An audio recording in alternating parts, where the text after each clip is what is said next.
प्रदेश भाजपा अध्यक्ष अरुण साव आरोप लगाइन है कि भूपेश बघेल के सरकार में भ्रष्टाचारी मन के भरोसा सबले ज्यादा हवय। प्रदेश कांग्रेस के ऊपर तंज कसत हुए आज एक प्रेस कॉन्फ्रेंस में प्रदेश भारतीय जनता पार्टी अध्यक्ष अरुण साव कहिन कि भूपेश है तो भ्रष्टाचारी मन ला बचे के भरोसा है। भ्रष्टाचारी मन ला बचाए में लगे है भूपेश सरकार। भ्रष्टाचार में पूरा सरकार के मिली भगत है। कांग्रेसी मन ला टारगेट करे के आरोप लगाए वाला बताने वाला सौम्या और समीर कांग्रेस के कौन सा पद में हवय, अब तक कार्यवाही काबर नहीं हुई, ये कहिन अरुण साव। प्रदेश भाजपा अध्यक्ष और सांसद अरुण साव भाजपा कार्यालय में प्रेस वार्ता ला संबोधित करते हुए कहिन कि कांग्रेस के सरकार सबसे अधिक भरोसा के ही कत्ल ला करे है। खबर के अनुसार पिछले कई दिन से ईडी प्रदेश सरकार ला पत्र लिख के मुख्यमंत्री के उप सचिव सौम्या चौरसिया, आईएएस समीर विश्नोई समेत सीएम बघेल के करीबी अफसर मनु पर कार्यवाही करे बर किए है। आप ला जान के आश्चर्य होही कि गंभीर आरोप में जेल में बंद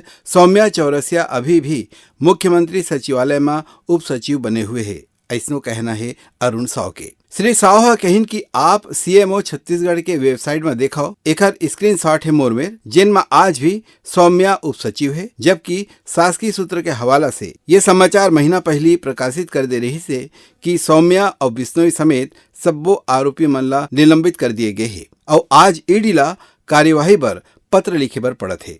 लेकिन ऐसे का मजबूर है कि भूपेश जी आरोपी मन ला निलंबित करे के साहस नहीं कर पावत है। ईडी ने जो गिरफ्तारियां की है उन्हें कोर्ट से जमानत अब तक नहीं मिली है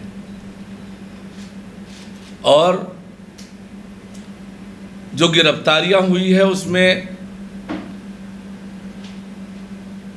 मुझे ऐसा लगता है कि राजनीतिक दल का कोई पदाधिकारी नहीं है।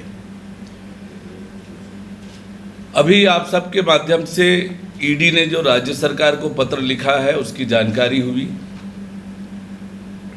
ईडी को लिखना पड़ रहा है राज्य सरकार को कि ये तथ्य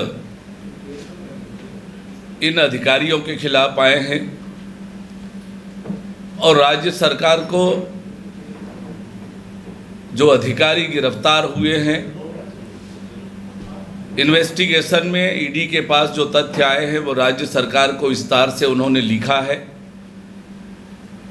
अब ईडी ने आग्रह किया है कि उन अधिकारियों के खिलाफ आवश्यक कार्यवाही करें। राज्य के मुख्यमंत्री भरोसे की बात करते हैं, पर सबसे ज़्यादा भरोसे का संकट और आज राज्य की सरकार और भूपेश बघेल जी को है कि भरोसा है। भरोसे का कत्ल भी इस दौरान खूब हुए हैं, चाहे जन घोषणा पत्र के वादों को लेकर हो या भ्रष्टाचारियों पर कार्रवाई करने का मामला हो। यह तथ्य सुस्पष्ट है कि भ्रष्टाचार विकास में बाधक है और आज जब छत्तीसगढ़ में विकास के सारे काम अवरुद्ध हैं, उसका बड़ा कोई कारण है तो राज्य में व्याप्त भ्रष्टाचार है और इसीलिए ईडी की कार्यवाहियां हो रही है। आज जब सीएमओ के वेबसाइट उठाकर देखेंगे तो उप सचिव के रूप में सौम्या चौरसिया का नाम अभी भी उल्लेखित होता है। प्रचारित तो हुआ था कि निलंबित कर दिया गया है, फिर अभी भी वेबसाइट में सौम्या चौरसिया उप सचिव के रूप में सीएमओ के वेबसाइट में मौजूद हैं। मुख्यमंत्री भूपेश बघेल जी को स्पष्ट करना चाहिए कि वास्तव में सौम्या चौरसिया को निलंबित किया गया है या नहीं, और निलंबित कर दिया गया है तो वेबसाइट में नाम अभी भी क्यों अंकित है। आज